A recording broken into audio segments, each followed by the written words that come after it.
take some questions, and then we will proceed with our regularly scheduled programming. So, Undersecretary Newland, over to you.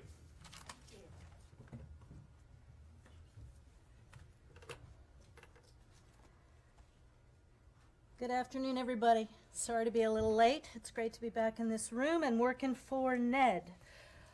This is, as you all know, a very important week. We have 3 sets of diplomatic talks ongoing. The U.S.-Russia Strategic Stability Dialogue yesterday, the NATO-Russia Council meeting tomorrow, both of which are led for us by Deputy Secretary Sherman, and the Permanent Council meeting of the Organization for Security and Cooperation in Europe on Thursday. All of this in an effort to resolve through diplomacy the crisis that Russia has created for Ukraine, for European security, and for global stability. So before I go into some of the diplomatic substance, let's remember how we got here. It is Russia that created this crisis out of whole cloth. It is Russia that has amassed 100,000 troops on Ukraine's borders. It is Russia that has prepared internal sabotage, destabilization, and false flag options for Ukraine. And it is Russia that has spewed disinformation and lies about Ukraine, about the United States, and about NATO to justify its own actions. At a time when COVID is running rampant again across Russia, as it is in other places, and where only half the population is vaccinated, the Kremlin has to justify to the Russian people why it is stoking a potentially very bloody and costly conflict for Russia, rather than focusing on its own citizens' health and on Russia's own significant challenges in building back better. No one needs a conflict now, least of all Russia. As the Secretary did last week, let me set the record straight on a couple of other points as well. First, Ukraine is not the aggressor in this situation. It is Russia that invaded Ukraine in 2014, that forcibly occupied Crimea, and that continues to wage war on Ukrainian territory. Ukraine has made clear that it has no intention of threatening Russia in any way. It only wants a peaceful, democratic European future for its people. And the United States remains unwavering in our support for Ukraine's independence, sovereignty, and territorial integrity. Second, NATO poses no threat to Russia either, unless, of course, Russia chose to pose a threat to NATO. NATO is a defensive alliance whose sole purpose is to protect its members. Decisions regarding NATO membership are up to each individual applicant country and the 30 NATO allies. No one else has a voice or a veto in those decisions. Third, diplomacy is the best option to restore stability and security for Ukraine, for Europe, and for Russia itself. And fourth, the United States will not make any decisions about Europe, about Ukraine without Ukraine, or about NATO without NATO. In that context, we're consulting intensively with our allies and partners. The White House put out a fact sheet on some of these engagements today. As you saw, President Biden has spoken to 16 European leaders. Secretary Blinken has done more than 24 calls and meetings with foreign leaders and ministers. Deputy Secretary Sherman has met with the North Atlantic Council, and the EU just today made dozens of calls, as have I, as has Assistant Secretary Donfried and other members of the interagency community. Now on to the diplomacy. In the strategic stability dialogue with Russia yesterday, as Deputy Secretary Sherman made clear in her own press engagement yesterday, we have demonstrated our commitment to diplomacy by putting preliminary ideas on the table, including with regard to military transparency, risk reduction measures, and exercises.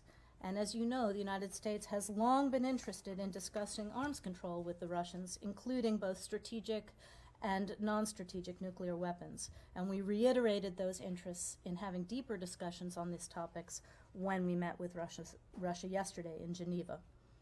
We've also made clear that genuine progress can only take place in a climate of de-escalation, not escalation, and on the basis of true reciprocity. That requires Russia to stay at the table and take concrete steps to reduce tensions. So, as the Deputy Secretary said yesterday in Geneva, Russia now has a stark choice to make, whether to take the path of diplomacy and dialogue or instead seek confrontation and the massive consequences that that will bring. If the Russian government further invades Ukraine, further destabilizes Ukraine, we are ready and aligned with our allies and our partners to impose severe costs. We will respond with massive economic measures, including those that have not been used before, and will inflict very significant cost on Russia's economy and its financial system. But let me emphasize again, our preference is diplomacy. As the Secretary has said on numerous occasions, we've done this before. I've personally been engaged in this before. Even in some of the times of greatest tension, the United States, our allies, and our partners have worked with Russia to reach understandings together. We've negotiated multiple instruments that have formed the bedrock of peace and security, including the Helsinki Accords, the INF Treaty, and other arms control agreements. We're working together now to try to bring Iran back into compliance with the JCPOA, and of course, we created the OSCE together, where we will be meeting on Thursday. Again, we did these things on the basis of reciprocity and through painstaking, careful diplomacy in full consultation and coordination with our allies and with every country whose interests were affected. This is the way forward. This is what needs to happen now. I'm happy to take your questions. Thanks. Hi, Toria. Welcome Hello, back Matt. to the briefing room. So I have a question about this. You know, the mantra we've heard over and over again, massive consequences, severe costs, this kind of thing. But I'm just wondering, you know, how solid, how confident are you in this, in the solidification, in the solidness, Solidity? in the solidity of the Western unity on this, particularly given the fact that you and Amos Hochstein were up on the Hill yesterday, essentially begging Democratic senators not to go along with Nord Stream 2 sanctions because you think that it will shelve or it'll reduce the Germany's desire to do anything. So, how solid is this alliance for massive consequences and severe costs? Matt, we are very confident in the consultations that we've been having with our allies and partners. We've been working at this for some 2.5 months at every level, from the president on down. We have, as I discussed in very broad strokes, and we'll only discuss them in broad strokes, a common understanding of the kind of intensive financial measures we'll need to take, and also now in the context of export restrictions that will have a painful impact on Russia. Now, as we've done in the past, the U.S. may take one set of measures, and Europe and other allies may take parallel steps that are not exactly the same, but also painful to Russia because we have different economic exposure. But we are very confident that we are coming together around a very painful package, but we don't want to have to use it, as you know. So you're okay with putting sanctions on NS2AG? What we have said is that you know, the agreement that we did with Germany in July makes absolutely clear Let me put it a what will different way. happen. Are you concerned that Germany might not go along with whatever you're hoping you'll get in place should it become necessary if there are sanctions imposed on Nord Stream 2? We are concerned now that what is being discussed on the Hill will have no impact on Nord Stream 2. What we are doing now is working with the Germans, working with the EU to slow their consideration of implementation of the pipeline. This German government has taken significant steps to do that, and they've also reconfirmed the agreement we had with the previous government with regard to what happens to Nord Stream 2. namely it's suspended if Russia aggresses against Ukraine. Laura. Thank you. Hi, Toria. Okay. Regarding Nord Stream 2, but also other discussions that Secretary Blinken is having on the Hill today, can you read out a little bit of what the message to the lawmakers is today? Is it the same as what you have reiterated for us here and now? And then also, I'm wondering a little bit about what the administration's position is on NATO enlargement in practice. You've made very clear that the United States continues to agree with the principle of other members or other states joining NATO, but I'm wondering if you can be a little more specific about whether or not this administration supports other states in practice coming in to the alliance. Thank you. Well, first to say, the Secretary has a number of engagements on the Hill. It'll shock you to know that not all of them are about Russia, Ukraine. Some of them are about other subjects that we're working on with members. But he's also meeting with a group who is considering traveling to Ukraine in a bipartisan fashion. So he will go through with them all aspects of the policy and make sure that they're up to date both on the diplomacy but also on the costs and on our engagements with the Ukrainians, which have been extremely rich and full, as you know, and ask them to carry messages of preparedness and of unity, and as they go in this bipartisan manner, to underscore the American people's commitment across the aisle to their sovereignty and territorial integrity. So that's number one. With regard to NATO's open door, as you know, I've been involved in this for more than 30 years, including helping to support and usher into the alliance some of the allies that joined after 1997.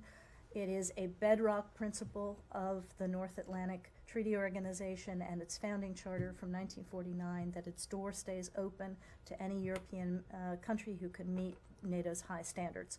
So we have a number who have joined, we have a number who want to join and are working hard with NATO to meet those standards.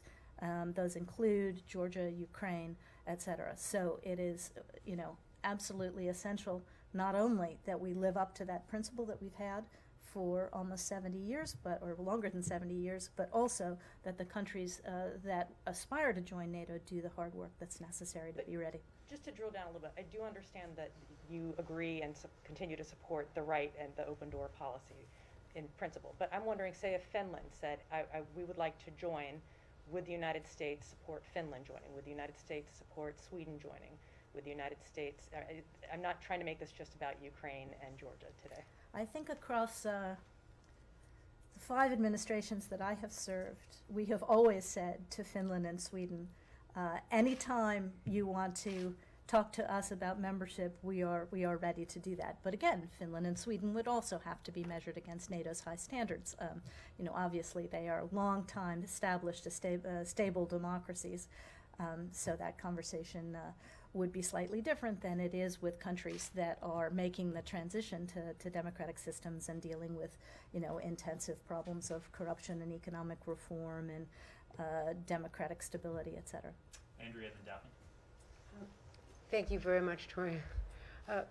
In the context of what you said about the need to see Russia's reactions and whether they were in a posture of de-escalation, how do you view the reported live fire exercises by several thousand troops very close to the Ukraine border today? And I'd like to also ask you about another issue elsewhere in the world, if I may. So we've obviously seen those reports. I don't have them validated, but we've seen them. That obviously goes in exactly the opposite direction. When we talk about de-escalation, we talk about getting that mass number of troops off the Ukrainian border. We talk about serious engagement at the table. We talk about getting rid of destabilizing equipment as well around Ukraine's borders and ending the massive disinformation and the plans with regard to internal destabilization. And if I may, since you're here, if I could impose upon you with your broad reach, and since the Secretary is on the Hill talking about a lot of different issues, the North Korean missile launch, which according to our South Korean allies and other experts, was at Mach 10, which makes it hypersonic, and which apparently, according to also the South Korean Defense Ministry, had a maneuverable re-entry vehicle, making it, according to experts whom we've spoken to, hard to track, hard to defend against. So I'm What do you gonna- think, this is the second in just 1 week from Kim Yeah. Jong-un. I'm going to leave to Ned when he follows to share what we can Okay. from intelligence about what we believe happened and didn't happen, but obviously it takes us in the wrong direction. As you know, the United States has been saying since this administration came in that we are open to dialogue with North Korea, that we are open to talking about COVID and humanitarian support, and instead they're firing off missiles. So Are there this any is direct dangerous talks and that we don't know destabilizing. about? Say again? Are there any direct talks that perhaps we don't know about? I don't have anything to share on that, Audrey. In addition to the live fire exercises today, Kremlin spokesman Peskov said there was no real cause for optimism after the talks on Monday. Does this change the U.S. view at all of how the talks went, and does this give indication to the U.S. that Russia has no intention of easing the military presence? Well, that's obviously disappointing to hear that from the Kremlin. I hadn't seen that report before coming down here. As I said, we believe that the exchange of views that we had with the Russian side was constructive and worth doing, and we want to see those talks continue, and we're prepared to do that. Michelle? There are voices in town that say that instead of waiting for Russia to invade Ukraine, why don't you send weapons to Ukraine to defend themselves? And if you have any update on Vienna talks on Iran. Michelle, I know that you know from Ned that we have this year alone supplied Ukraine with some $450 million worth of defensive lethal support in all kinds of categories that they need for their preparedness now. And as the President has said, we are continuing to provide that support as they need it. But, you know, the problem is this Russian provocation, which is causing them to be increasingly insecure. Tyler? Thank you for doing this. Secretary Blinken was pretty clear over the weekend that you guys aren't expecting major breakthroughs. We've heard from Deputy Secretary Sherman that this was useful, but not necessarily exact forward progress here. What would the U.S. deem success at the end of this week of diplomacy? Well, we've said all along, and the Secretary said this, and Deputy Secretary Sherman said it yesterday, that the kinds of issues that they have put on the table and the kinds of issues that we've put on the table, some of them I enunciated earlier, including military transparencies, et cetera, but particularly our concerns about their intermediate range missiles, their concerns that they've put on the table in these two treaties about nuclear weaponry can't be negotiated overnight. They take painstaking, hard diplomacy. So this first round was an exchange of views, and we are open and welcoming of continuing to talk. But if we want to make real progress, it's going to take that kind of hard work, and it's going to take some time. So is success getting another date on the calendar for follow-up discussions? You know, I don't think in diplomacy you measure success in inches, you measure it in outcome. And again, it is almost impossible for a single round with issues this intense to settle everything, let alone sometimes anything. So we had to exchange positions, we had to understand each other, and then we have to get down to the hard work, and we are ready to do that. The question is the Kremlin? And can I just ask one more question about Russia? Yep.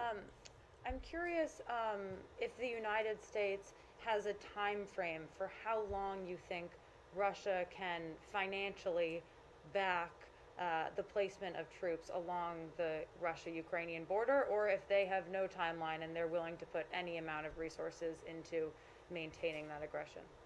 Well, Kylie, I'm going to let the Russians speak for themselves, but you make a very, very important point, which the Russian people should be paying attention to. These kinds of deployments, 100,000 troops out of barracks and on the Ukrainian border, are extremely expensive, as is the deployment of this kind of weaponry in the cold winter, when you know, the wealth of Russia, were I a Russian citizen, I would want to see applied to the healthcare system, to the education system, to the roads, the same kinds of conversations that we're having here in the United States, rather than hemorrhaging money on a created crisis and putting their own military out there in the snow.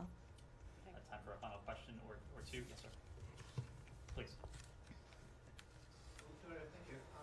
My audience is in Ukraine, and the most important thing for them that previously the level of the expectation was very high. So right now, after Geneva talks on the eve of other negotiations, do you see even the slightest sign of the de-escalation? You talked about this atmosphere of the de-escalation, which we need so very much. So do you see right now even the slightest sign?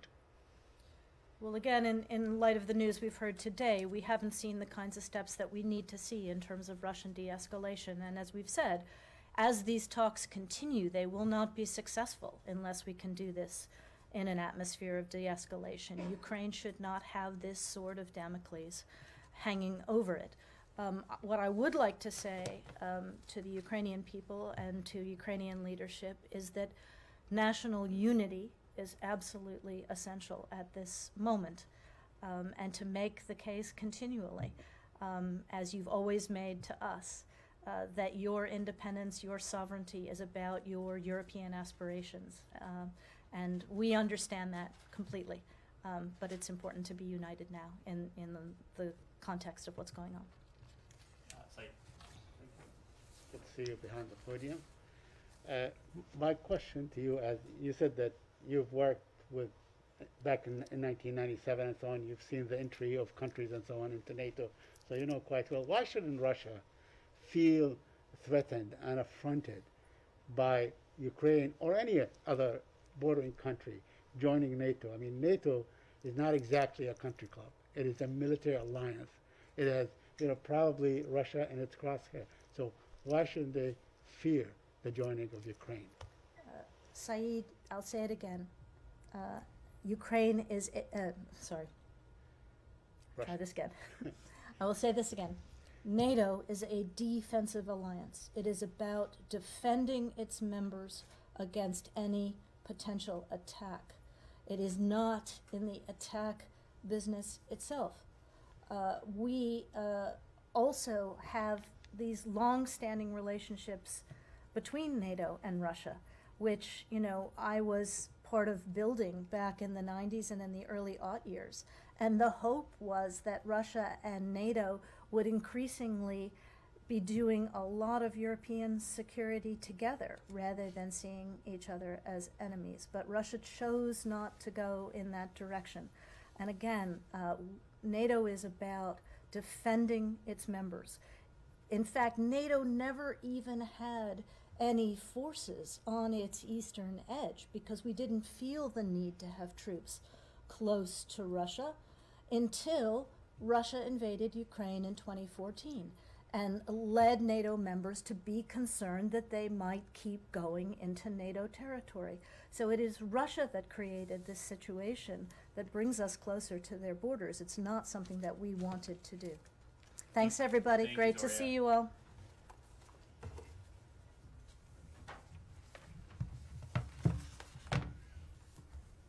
That's it, Matt? You're leaving?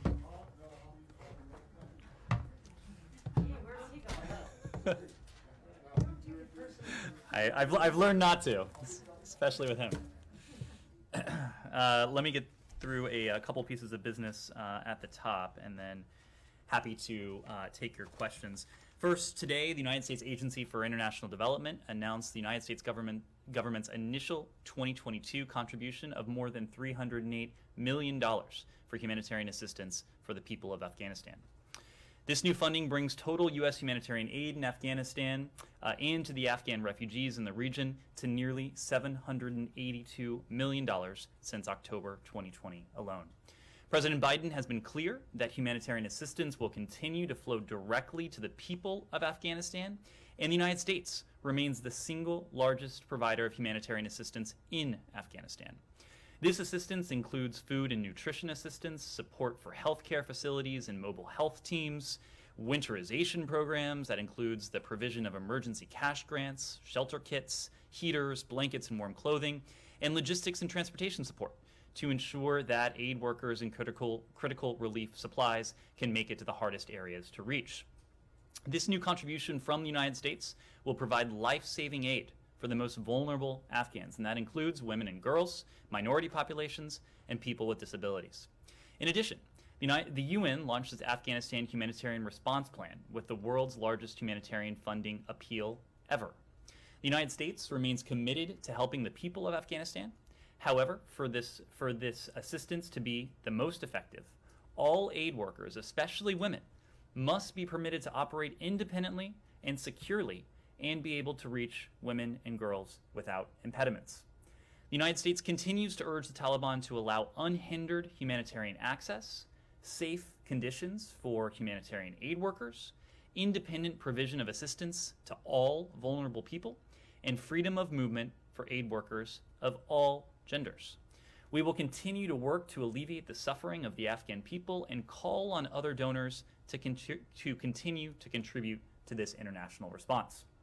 Together, we can deliver critical assistance directly to the people of Afghanistan. Next, we welcome the release this weekend of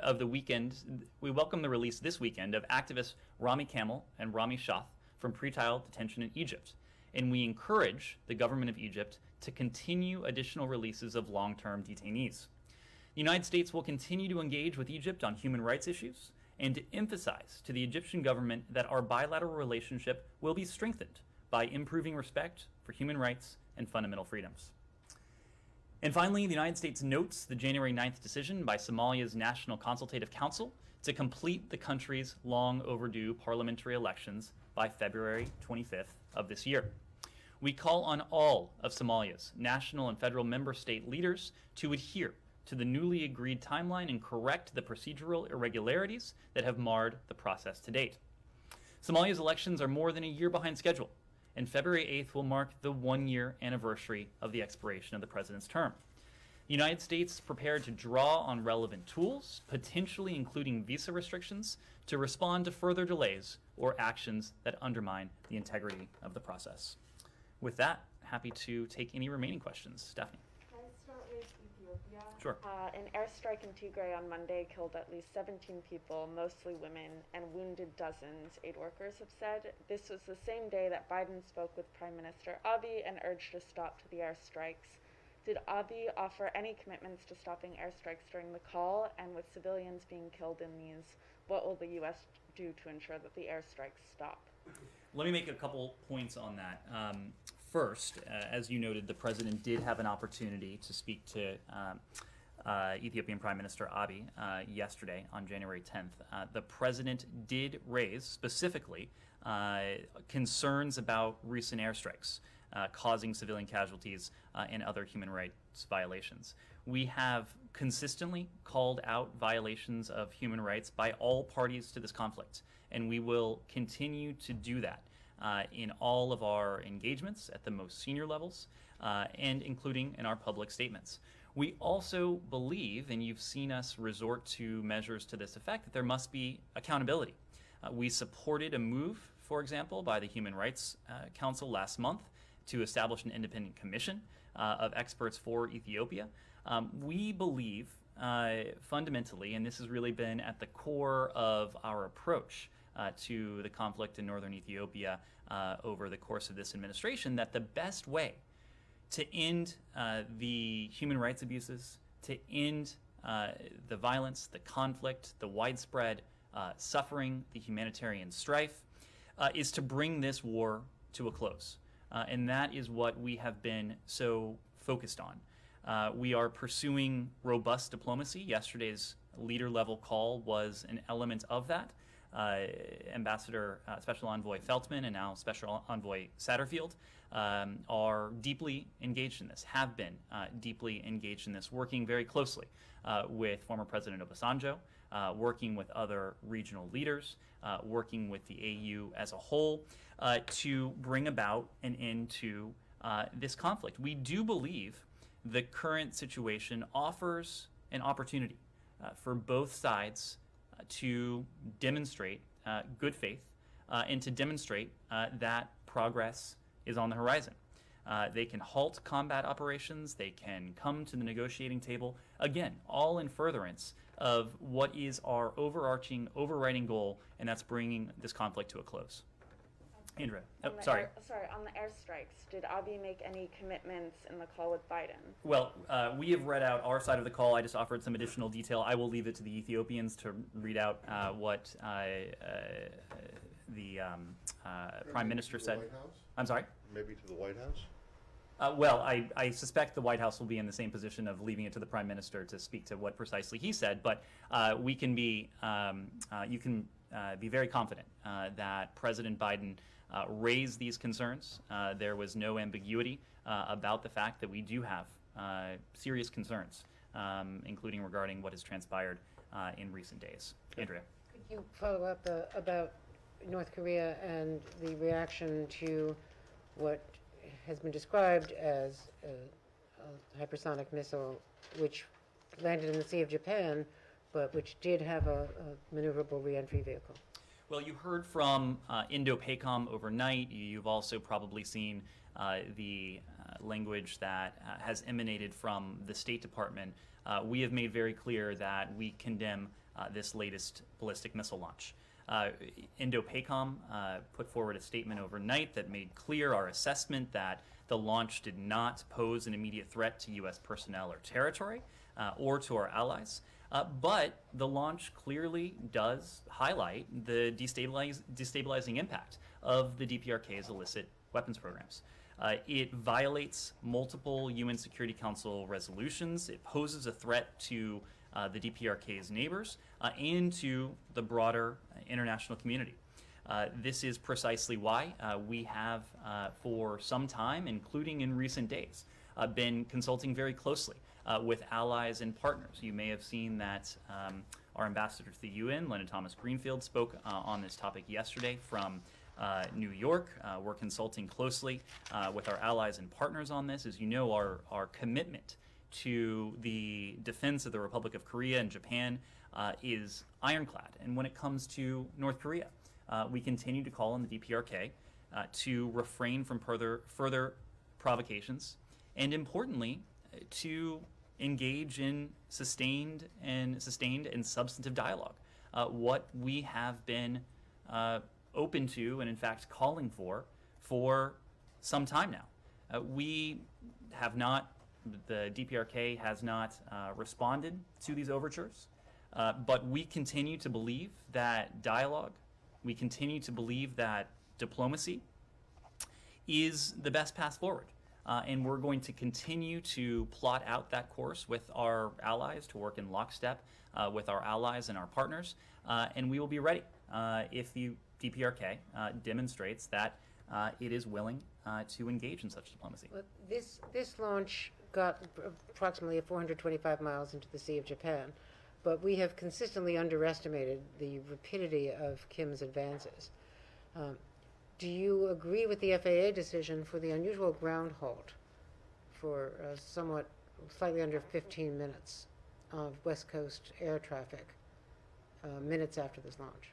So I won't speak to any precautionary measures that the FAA might take. I understand that they put out a statement to this effect, that they did this out of an abundance of caution. As you alluded to, full operations resumed within 15 minutes, and the FAA is reviewing the process around this ground stop. And do you think, since the DPRK, as you've just acknowledged, have not responded to our overtures, is there another tack that we should be taking to try to get through with them, perhaps removing any preconditions or changing the climate of our overtures? Well, I want to be very clear. There are no preconditions.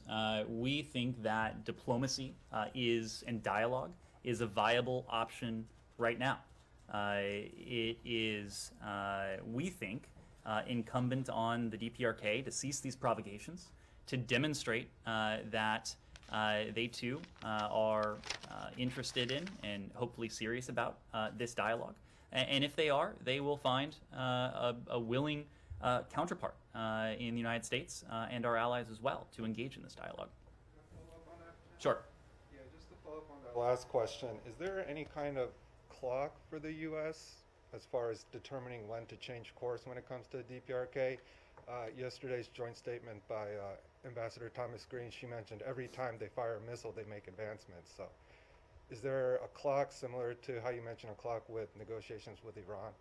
Well, these are fundamentally, in some ways, different challenges. One of these countries has a nuclear weapons program, and the other does not. And when it comes to the other, our goal is, and our commitment is to keeping it that way. When it comes to North Korea, we've spoken repeatedly now about the concern we have for its nuclear weapons program, for its ballistic missiles program, for the threat that these programs pose, potentially to international peace and security. And even as we have put out these overtures, these offers, to engage in dialogue and diplomacy with the North Koreans, with the DPRK, we have continued to consult very closely with our treaty allies, the ROK and Japan. We have continued to speak very closely with other partners, both in the Indo-Pacific and beyond, and we've continued to engage with the UN. And just yesterday, as I mentioned, there were consultations on this at the UN. Ambassador Thomas Greenfield is continuing down that path. So yes, we have a number of tools in our arsenal. We will continue to call on those tools to hold to account the DPRK for its violations, for example, of UN Security Council resolutions, the threat it poses to international peace and security, and the broader set of challenges that we face from the DPRK. But of course, I wouldn't want to preview anything at this stage. Laura. Ned, are you sure that Iran doesn't have a nuclear weapons program? I mean, just because they don't have a bomb or haven't exploded one doesn't mean they don't have a program. Are you sure that they don't? Matt, I will leave it to the IAEA that continues to have inspections. But let me just make one other broader point. This is precisely why we want the JCPOA, a return to full compliance with the JCPOA, because it has the most stringent verification and monitoring program ever negotiated. That would be something we would do well to have right now. Laura. Since we're talking about the JCPOA and Vienna talks, do you have any update on the talks? Are you getting closer to a deal? I don't have a specific update. As you know, this round is ongoing. We've spoken to the modest progress that we have seen in recent days. Of course, that progress needs to be more than modest if we are going to be in a position to salvage the JCPOA and to ensure that the non-proliferation benefits that the JCPOA conveys aren't diminished, watered down, eliminated by the advancements that Iran has made in its nuclear program. And that, I think brings us to where we are today, and it's worth spending just a moment on how we got here. I alluded to it with Matt, but it is deeply unfortunate that because of an ill-considered or perhaps unconsidered decision by the previous administration, that this administration came into office without these stringent verification and monitoring protocols that were in place, and that, according to the State Department, according to our intelligence community, and according to the IAEA, International Weapons Inspectors, a deal that was working to permanently and verifiably prevent Iran from obtaining a nuclear weapon. But Ned, during this week, did you feel any change in Iran's position? I don't have any updates to offer. We've spoken of the modest progress that we've seen since the resumption of the 8th round, but we've also spoken of the urgency and the need for progress to take place at a pace that not only is on par with, but that outpaces the significant advancements that Iran has been able to make in its nuclear program since the last administration abandoned the JCPOA. Sorry, do you really think the previous administration's decision to withdraw from the JCPOA is unconsidered? Certainly ill-considered. But they didn't. It was certainly considered. Remember, it took some time before it actually happened. So I don't think you can say it's your opinion that it's ill-considered, and that may or may not be true. But unconsidered? Well, Matt, it's not an opinion to say that. No, it's perfectly fine for you to say that you think that it was ill-considered, but to say that it was unconsidered seems a bit. Let me touch on something you said. It is not an opinion to remind you and everyone that we were promised a better deal. Remember the promise of the so-called better deal? Of course, that never materialized. That never came close, and in fact, quite the opposite was true. Ever since the last administration left the JCPOA, Iran has been able to gallop forward with its nuclear promise. We were promised that Iran's proxies would be cowed, that Iran would be cowed in submission by the so-called maximum pressure program. Quite the opposite is true, and we continue to see reminders that Iran's proxies have not been subdued, and in fact, quite the opposite. We were told that we'd be in a better position to take on the full set of challenges that Iran poses, whether it's ballistic missiles, whether it is support to terrorism, whether it's human rights violations. How exactly were we supposed to do that when it was the United States and not Iran that was isolated as a result of the decision to abandon a deal and a protocol that was working? That's just the starting point that we had to accept on January 20th of this year. It was an unfortunate starting point, but that's the starting point from which we've been working. Laura. Thank you. I want to go back to two things that Toria said a few minutes ago. One, she said that Secretary Blinken was on the Hill talking about issues even beyond Russia and Ukraine.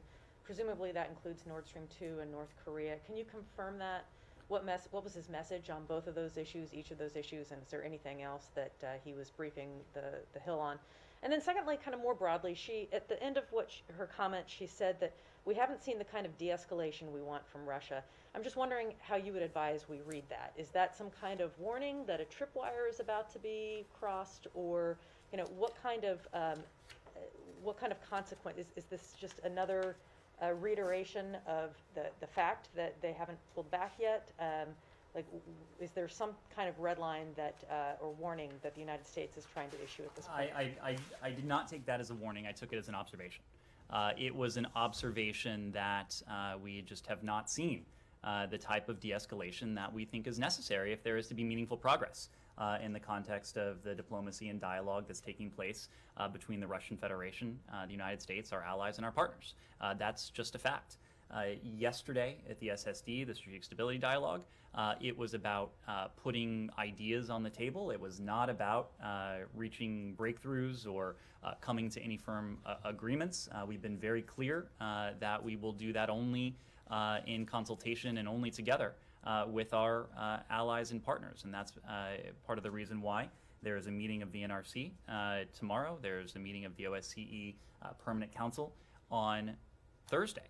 So these will be opportunities for the Russians to put their stated concerns on the table, opportunities for the United States and our allies and partners, including Ukraine, in the context of the OSCE, to put our concerns, our collective concerns on the table.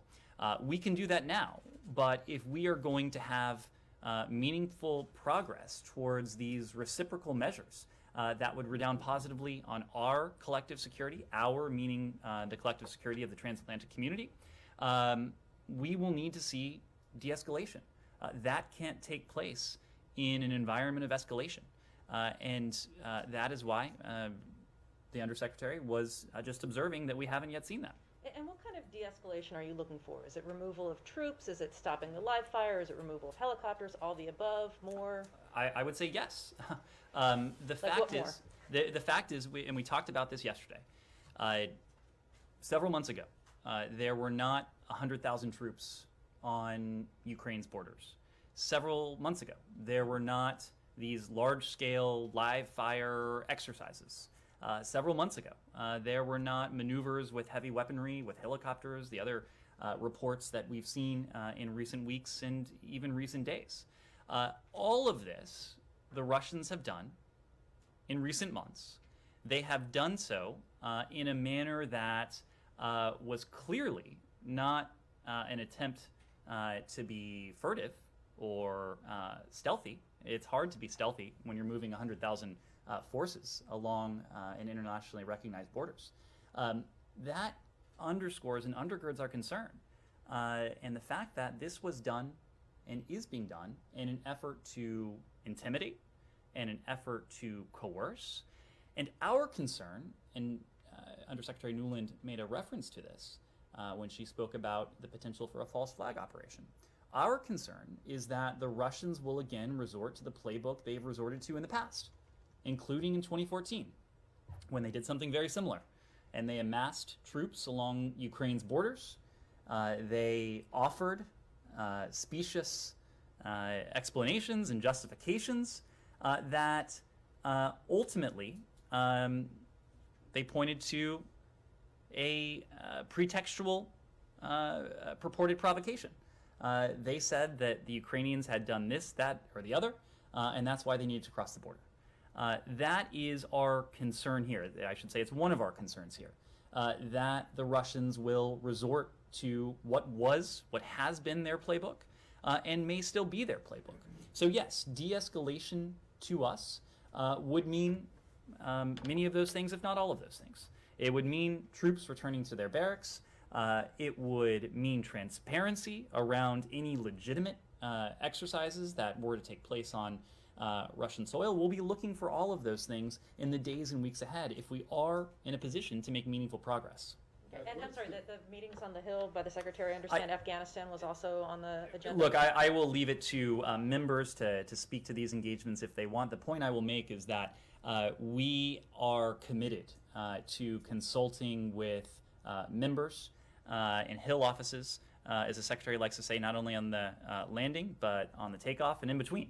This is a good reminder. We can get you some, I think, really good metrics that speak to the scope and scale of our engagement with Capitol Hill over the past 11 or 12 months here. But we have made coordination and consultation and dialogue with the Hill an absolute priority. We know the important role that the Hill has to play when it comes to oversight, when it comes to foreign policy, and we're committed to that. I'd love to know the content as opposed to I'm sure just you the would. scope and I'm scale. sure you would. Can you just enlighten us as to what the date for the status quo ante that you want the Russians to go back to is?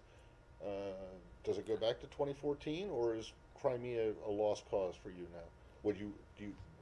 Does de-escalation mean that they have to relinquish control of Crimea? Crimea, look, we're certainly not Does it saying mean that they have to go back to 2008, 2007, and leave Abkhazia and South Ossetia? Where does this de-escalation point start from? So, Matt, I'm not in a position right here to give you a firm date, but I will tell you that we have been talking about this since about mid-November, for going on 2 months. So you're basically saying go back to where things were in early November, right? In terms of your troop presence. We are saying that the de-escalation in this context would call for Russian troops to return to their barracks, for these exercises to either be explained or to come to a halt, for this heavy weaponry to return to its regular storage locations. But we are also committed to doing everything we can to support a diplomatic resolution to the conflict in eastern Ukraine.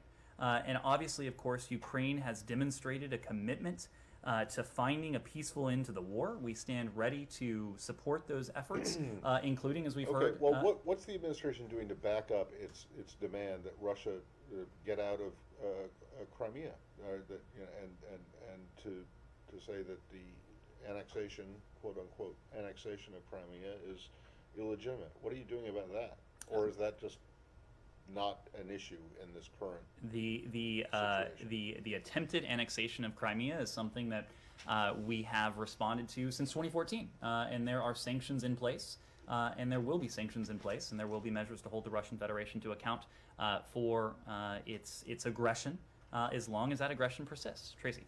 On Afghanistan, it's almost 6 months now since the Taliban took over. You just now spoke of the many millions of dollars that the United States is sending in humanitarian aid to the people. but the reports that we get out of Afghanistan are deeply dire and increasingly so, with hundreds of thousands of people starving or on the brink of starvation. What is your best explanation for why that aid is not reaching the people? Is it your refusal to deal with the Taliban? Is it what you mentioned earlier, the Taliban's impeding access of some aid workers? Could you give us an explanation of why that aid isn't helping? Let me first start what it is not, with what it is not. It is not because of anything the United States is doing or is not doing when it comes to our support for the humanitarian needs of the Afghan people. What it is the result of a number of things. It is the result of recent near-term conditions, a drought, winter, of course, now, but also, more to the point, the longer-term trends and conditions that we've seen ossify over the course of nearly 2 decades. And the United States and our partners, we were very clear with the Taliban before before the fall of the previous government in Kabul, that any attempt to overtake the country by force would only worsen what was already a humanitarian emergency. The conditions, the humanitarian challenges we're seeing now, they did not start a month ago, they did not start 2 months ago, they did not start with the fall of previous government. Some of these are structural. As you know, the international community previously provided the lion's share of the public expenditures of the Afghan government. The international community previously provided billions and billions of dollars each year for the humanitarian needs of the Afghan people. That latter part is still true.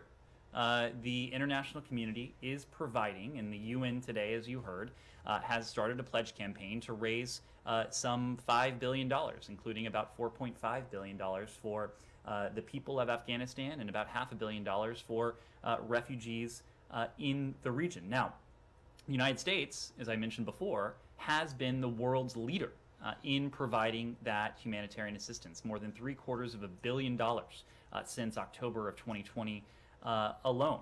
But we've also encouraged other countries to step up.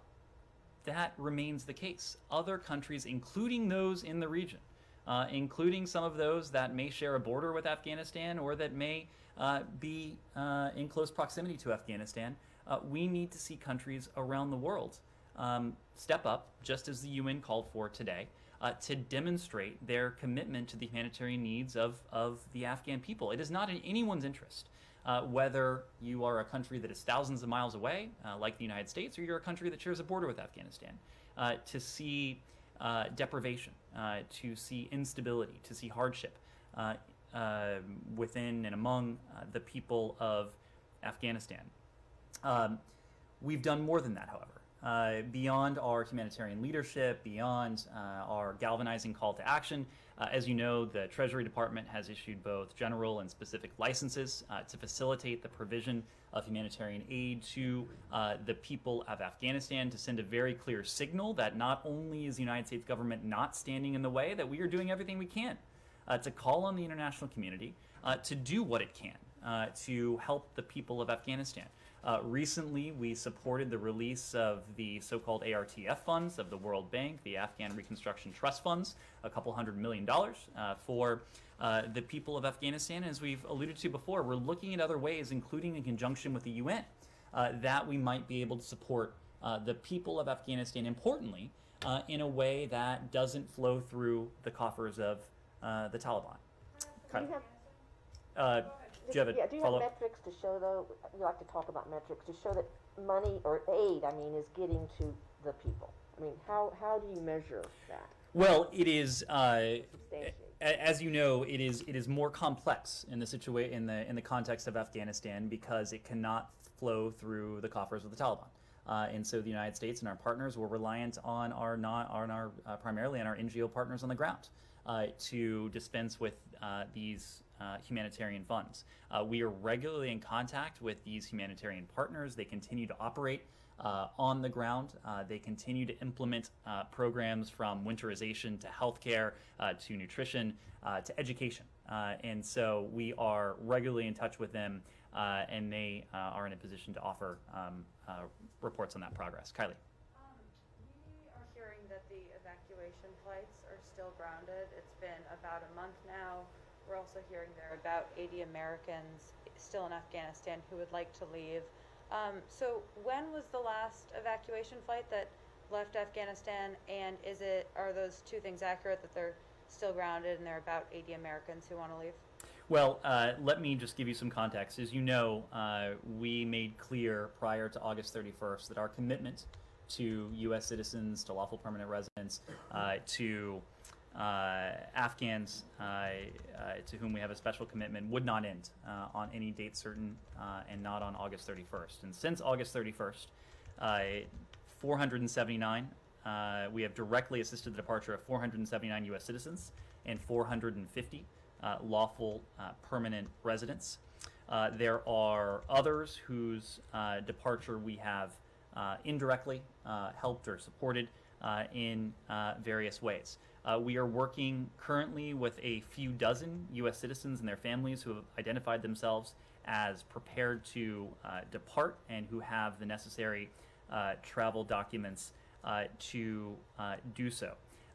We believe at this point that in addition to those few dozen U.S. citizens and their families, there is a relatively small number, probably fewer than 200, again, with all the caveats that apply to these numbers fluctuating.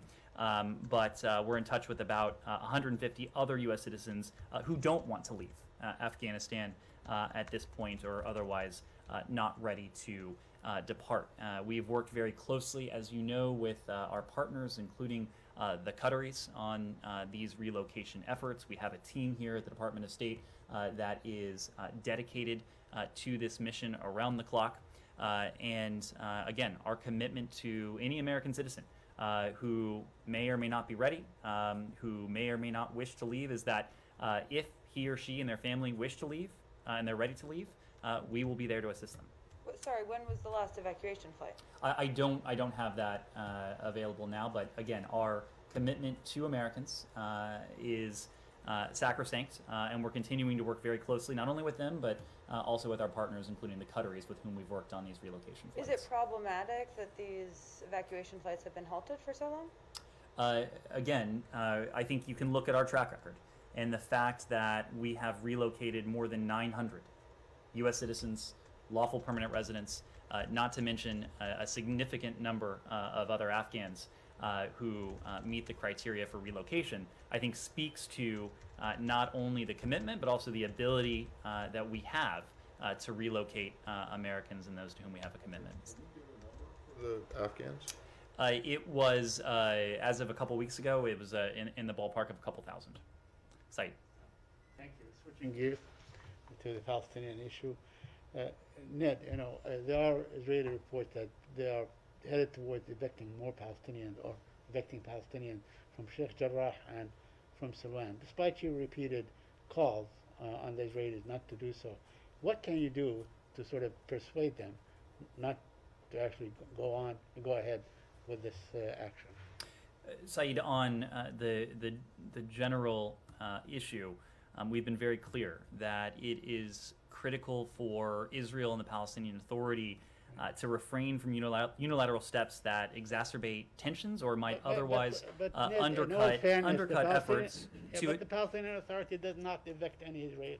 I mean, this is really just. But if you let me finish, we have been very clear that it's incumbent on both Israelis, on Israel and the Palestinian Authority to refrain from unilateral steps. In this case, we have been clear that steps that exacerbate tensions and undercut efforts to advance negotiated two-state solution would include the eviction of families from homes in East Jerusalem in which these families have lived for generations in some cases. We've been very clear about that. But obviously the Israelis are not listening to you. What would you do to make them, to sort of persuade them that they should not do that? Saeed, we continue to discuss this with our Israeli partners. We've been very clear in our public statements as well, but there are ongoing discussions about this. Very quickly, a federal judge last Friday ruled that a law targeting the PLO being unconstitutional. Would that lead you to sort of reopen the PLO office here in Washington? For any question, could that lead to the reopening of the office? Well, for any questions about litigation or the implications of litigation, including the fooled litigation, I would need to refer you to the Department of Justice. When it comes to the Palestinian office, I just don't have an update to offer at this time, but you've heard us say that as a general matter, this administration is committed to and actively engaged with the Palestinians. Over the course of the last few months, we've had numerous high-level meetings with Palestinian officials. Of course, Secretary Blinken was in Ramallah mid-last year. Ambassador Lynn Thomas Greenfield and Undersecretary Nuland were there in November as well. Our acting Assistant Secretary Yael Limpert accompanied National Security Advisor Jake Sullivan and met with senior Palestinian officials in December. Yes, sir.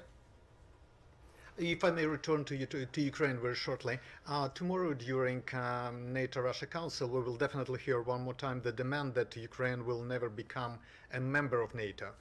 There were a lot of statements, for example, from Deputy Secretary Sherman, who told that we will not allow anyone to slam closed NATO open door policy. But could you clarify the American position? Does it mean that this issue is undiscussable, it's totally off the table, or it might be discussed tomorrow during the council? The point of dialogue is that, of course, any country is able to put on the table a concern that country may have. But the point of dialogue is for the other countries to be very clear. And we've been very clear that NATO's open door policy for us is not something, and for the alliance, is not something that is on the table. It is a fundamental pillar of the North Atlantic Charter. It is a fundamental pillar of what it is to be the defensive alliance that is the North Atlantic Treaty Organization. So yes, it is in that sense specific to NATO, but, and we've talked about this yesterday as well, it's also bigger than NATO. It's bigger than any alliance. It's bigger than any collection of countries. It's about the basic fundamental tenet that no country can dictate the foreign policy, the decisions, the aspirations of any other country. No country can override international borders. No country should be in a position to threaten, to intimidate, to coerce any other country. And so that is the basic principle that Russia's so-called demands have brought into sharp relief. Definitely. On Kazakhstan, President Tokayev says the CSTO mission is going to start winding down and that it has helped put down an attempted coup d'etat. What is your assessment of that explanation, and does it satisfy the concerns the U.S. had about the deployment of the troops? Well, we do welcome the reports of calm in the city of Almaty that we've heard in recent hours and over the course of the past day. We also welcome President Tokayev's announcement that the CSTO collective peacekeeping forces have completed their mission.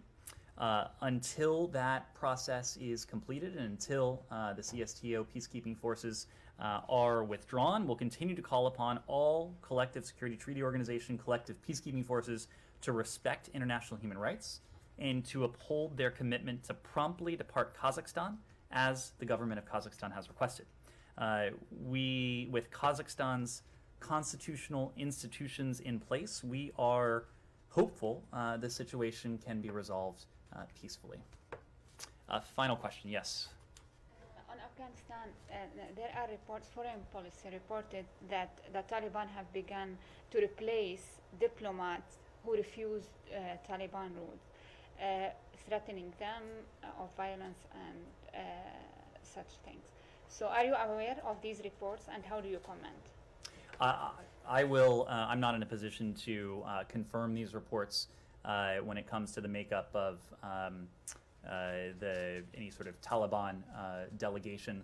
I would need to, I don't have a comment on that, but what we have said repeatedly and what the international community has made clear is that it is incumbent on the Taliban to form and to put together a potential future government that is inclusive, that is representative not only of the Afghan people, but that is responsive to the needs of the Afghan people. And we've spoken to the scale and the scope of those needs. They're tremendous, and that is why it's especially important that in order for the Taliban to earn the legitimacy that they seek, that that any future government in Afghanistan is inclusive, it's representative of the people of Afghanistan, it's responsive to their needs. And that's what we, together with our allies and partners, will be watching very closely. On Sudan, are you considering restarting the assistance plan, and are you going to nominate an ambassador? So I don't have an update for you on any nominations that may be forthcoming. When it comes to the assistance that was suspended in the aftermath of the October 25th actions that the military undertook, we're determining the best course and looking at how we can most effectively support the democratic aspirations of the people of Sudan. It's very clear from their actions over recent months that the people of Sudan still believe in the democratic revolution that swept over the country, their aspirations for democracy, for human rights, for dignity, and for self-determination remains, and the United States will continue to be a partner to them in those aspirations. One final question, Yes. if I may. Also, there are reports that Biden administration expressed reservation over the East Med pipeline. Can you confirm that? I'm sorry, reservations over? East Med pipeline. I don't have a reaction to that. If we have anything to share, we will. Thank you. Thank you. Thanks.